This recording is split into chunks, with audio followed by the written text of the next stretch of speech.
A gente precisa entender um pouco do que afinal a gente quer dizer com ciência, quando a gente fala de defender a ciência. A ciência, então, é vista por nós, cientistas, como um processo, um método.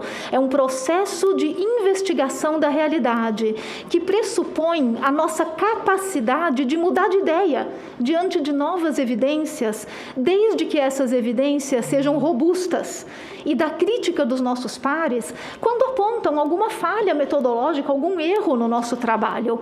Com isso, a gente consegue produzir a melhor descrição possível da realidade em um determinado momento histórico, com as melhores ferramentas que a gente tem na mão naquele momento.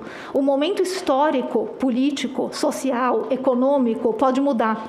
As ferramentas podem mudar, elas podem ser melhoradas. E com isso, a gente pode mudar de ideia diante de novas evidências, se essas evidências forem robustas o suficiente. Pode passar. O que a gente não quer dizer com ciência? Ciência não é uma verdade absoluta, um dogma. Ciência não é qualquer coisa que seja publicada num artigo científico, como a gente tem visto muito durante essa pandemia. Ah, mas saiu num paper. Não é porque saiu num periódico científico que automaticamente se torna ciência ou ciência de qualidade. Também não é qualquer coisa dita por um cara de jaleco que tem vírgula PhD depois do nome. E definitivamente não é qualquer coisa que seja ensinada numa universidade, porque infelizmente nas nossas universidades a gente também ensina bastante besteira. Pode passar? Portanto, a ciência não é uma questão de opinião, não é uma questão do que eu enxergo versus o que você enxerga. Não é uma visão do mundo. Alguém desenhou um número no chão ali. Ou é um 6 ou é um 9.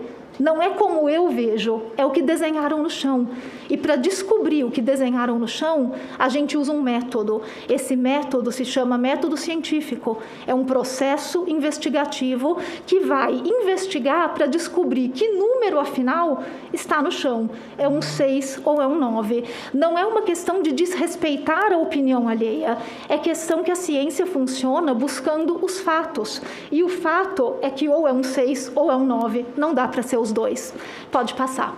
Como que a gente faz, então, para buscar os fatos, esses 6 ou 9, quando a gente está falando, por exemplo, de uma intervenção de saúde pública, do teste de um medicamento, como, por exemplo, a cloroquina?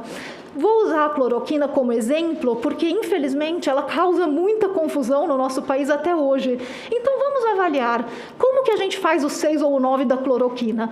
Como que a gente investiga se um medicamento funciona para uma doença ou não. A primeira coisa que a gente tem que ver é se existe plausibilidade biológica. Existe um mecanismo celular? Existe um mecanismo biológico que esse fármaco pode agir nessa doença? Ele pode impedir a entrada do vírus na célula? Ele pode impedir a replicação no vírus? O que ele pode fazer?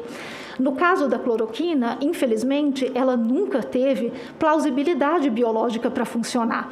O caminho pelo qual ela bloqueia a entrada do vírus na célula só funciona in vitro, em tubo de ensaio, porque nas células do trato respiratório o caminho é outro. Então, ela já nunca poderia ter funcionado. Aí a gente examina também a probabilidade dela funcionar. Ela já funcionou para outras doenças, para outras viroses? Não, ela nunca funcionou. A cloroquina já foi testada e falhou para várias doenças provocadas por vírus, como Zika, dengue, chikungunya, o próprio SARS, AIDS, ebola. Nunca funcionou. Então também não tem grande probabilidade de funcionar. Nunca teve. Evidências anedóticas, mas o meu vizinho, o meu cunhado, o meu tio tomou e se curou. Evidências anedóticas não são evidências científicas. Elas não servem para a ciência. Elas são apenas causos, histórias. E o plural de evidências anedóticas não é evidência científica, é só um monte de evidências anedóticas. Não interessa quantas pessoas a gente conhece que usaram cloroquina e se curaram. Isso não se transforma em evidência científica, isso precisa ser investigado. Por quê? Correlação não é a mesma coisa que causa e efeito. Correlação são coisas que acontecem ao mesmo tempo e que, de repente, gente até suscitam uma pergunta para ser investigada, mas não uma resposta. Resposta a gente investiga. Para ter uma resposta, a gente precisa saber uma relação de causa e efeito. Para isso, a gente usa estudos randomizados, controlados, duplo cego e com grupo placebo, que os senhores tanto já ouviram falar. Esse é o tipo de estudo que consegue estabelecer uma relação de causa e efeito. Correlação a gente vê nos estudos observacionais. Estudos observacionais são aqueles que olham para trás. Eles vão observar o que já aconteceu. Olha, parece que tem um monte de gente que tomou cloroquina e melhorou. Isso é uma observação, isso é uma correlação. Isso dá para a gente uma pergunta. Será que a cloroquina funciona para a Covid-19? Mas não nos dá uma resposta. Os estudos observacionais, eles produzem perguntas. Os estudos randomizados, clínicos, duplo cego com grupo placebo, eles produzem respostas. E eles fazem uma comparação justa. Como que a gente desenha esses estudos? Os estudos randomizados, eles olham para frente e não para trás. Eles são prospectivos. Eles vão ser desenhados exatamente para responder aquela pergunta. E a pergunta é, será que a cloroquina funciona para a Covid-19? Esses estudos vão comparar grupos diferentes. Grupos de pessoas onde uma toma cloroquina, que é o nosso exemplo, e a outra toma um placebo, uma pílula de mentira, de farinha. Esses grupos precisam ser similares em termos da sua composição, por isso randomizados. Precisa ser duplo cego, ninguém pode saber o que está acontecendo, para a gente reduzir os nossos vieses, porque nós somos humanos e nós temos vieses. Assim, a gente consegue dar uma resposta para aquela pergunta da cloroquina. Pode passar. Se a gente não fizer isso, senhores, a gente vai ter uma correlação parecida com essa, onde a gente vê um gráfico perfeito, plotado com dados absolutamente reais, os dados desse gráfico são reais, e a gente vê uma correlação perfeita entre o consumo de queijo mozzarella nos Estados Unidos e o número de bolsas de estudo concedidas para a engenharia civil. A correlação é perfeita. Se a gente for olhar a correlação da cloroquina assim, a gente pode concluir que aqui no Brasil o problema das bolsas de estudo de pós-graduação é muito fácil de resolver. É só as pessoas comprarem mais queijo. Pode passar. Ou a gente pode observar uma curva assim, uma curva epidemiológica. Isso é uma curva de doença epidemiológica, a gente vê que ela tem aí alguns picos, e muitas vezes esse tipo de correlação também é feito, essa correlação temporal. Aquela flechinha que os senhores estão vendo lá em cima, muitas vezes é colocada como, olha, eu introduzi tratamento precoce aqui nessa cidade, estado, país, e logo em seguida a curva caiu. Mas isso não é causa e efeito, senhores, isso é correlação. Qualquer coisa poderia estar naquela flechinha. Primeiro, eu tenho que ver se o tratamento precoce também não estava presente no resto do gráfico, onde não teve efeito nenhum. Segundo, eu tenho que ver o que mais aconteceu naquela flechinha. Pode passar. Será que teve uma queda da Bolsa de Valores nessa flechinha? E se teve, os senhores será que me diriam que foi a queda da Bolsa que provocou a queda da epidemia? Ou então, pode passar, teve uma seca muito grande e alguém fez uma dança da chuva. Foi a dança da chuva, então, que provocou? Mais um. Ou foi a cloroquina? Ou foi porque as pessoas pararam de se movimentar pela cidade, porque ficaram assustadas com o pico da doença e naturalmente se protegeram mais, andaram menos, usaram menos transporte público, ou foi porque teve uma exaustão do número de pessoas suscetíveis e esse é o caminho natural da curva de uma epidemia. Como os senhores podem ver, tem vários fatores que podem influenciar a queda de uma curva. E colocar um único fator dizendo que foi ele a causa não é correto, porque é apenas uma correlação temporal. Pode passar. Para saber, então, a gente precisa fazer aqueles testes clínicos. Eles começam com um teste pré-clínico, que é quando eu vou avaliar aquela plausibilidade biológica. Começa com estudos in vitro, seguido de estudos em animais, que precisam ser roedores e não roedores. Então, geralmente, a gente usa camundongos e macacos. Daí, a gente pode passar os três. Aquelas 3 fases de teste clínico em humanos, pode ir mais um, obrigada. que vocês já conhecem, porque todo mundo acompanhou aqui os testes clínicos de vacina. E nessas fases a gente vai ver toxicidade, se o remédio realmente tem efeito, qual é a dose segura e na fase 3, a comparação justa. Estou terminando, senador. 15 segundos. Na fase 3, então, a gente vai ter aquela comparação justa entre os grupos. Pode passar. Como é que a gente fez nesse caso para a cloroquina? A gente não fez nessa ordem, por causa da pandemia e porque a gente teve uma pressão popular e política muito grande para testar esse medicamento.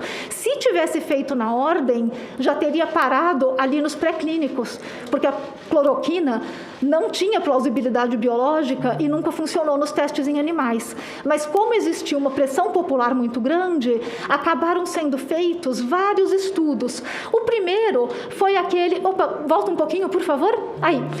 O primeiro foi esse, em março do ano passado, feito em células de rins de macaco, que são células genéricas, fáceis de trabalhar no laboratório. Esse estudo mostrou que a cloroquina conseguia bloquear a entrada do vírus nessas células genéricas, que são células onde existe um caminho biológico para a cloroquina atuar.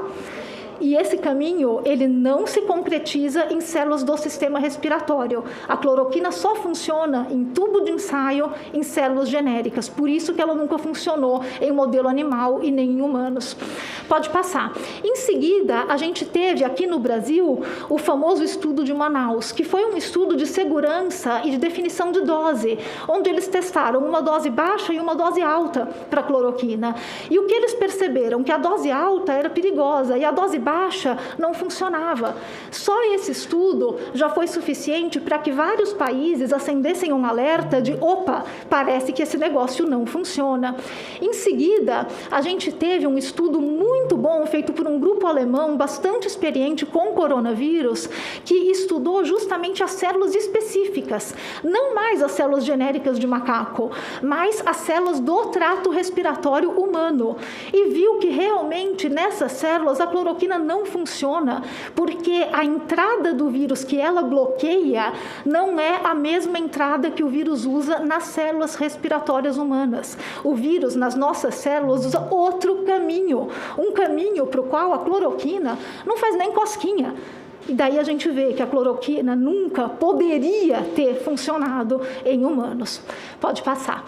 Aí a gente teve um outro estudo, e eu tenho todos esses aqui, eu posso deixar depois com o presidente, né? Eu tenho todos esses estudos aqui catalogados. Esse foi um estudo muito completo, publicado também no meio do ano passado, onde foi avaliada a ação da cloroquina nas células genéricas, nas células do trato respiratório, em animais, em combinação ou não com azitromicina, de todas as maneiras que os senhores podem imaginar. Foi uso profilático pós-exposição, que é o tratamento precoce, é logo que a pessoa ou o animal é exposto, foi para casos leves, foi para casos graves, e cobriu tudo. Não funciona em células do trato respiratório, não funciona em camundongos, não funciona em macacos, e também já sabemos que não funciona em humanos.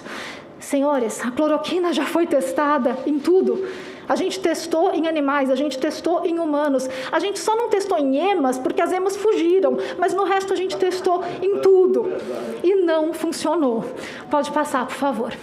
Não contentes com isso, mesmo com todos esses estudos em animais, que já teriam sido suficientes em qualquer outro medicamento para descartar e nem continuar com os estudos em humanos, a gente fez estudos em humanos, inclusive de tratamento precoce, que são os estudos de PEP e PrEP. PEP é a exposição profilático pós-exposição, ou seja, a pessoa foi exposta ao vírus e já começa o tratamento. Não dá para ser mais precoce do que isso. Não funcionou. Aí a gente teve os de PrEP, que é profilático. Vamos dar para profissionais de saúde porque eles são muito expostos. Também não funcionou. Ou seja, a gente testou, e isso tudo é no ano passado. Tudo que está nesse gráfico já era mais do que suficiente para enterrar a cloroquina de vez. e a gente poder mover a discussão para coisas mais relevantes. Isso no ano passado. Nós estamos pelo menos 6 meses atrasados em relação ao resto do mundo, que já descartou a cloroquina, e aqui no Brasil a gente continua discutindo isso. Próximo, por favor. Isso é negacionismo, senhores. Isso não é falta de informação.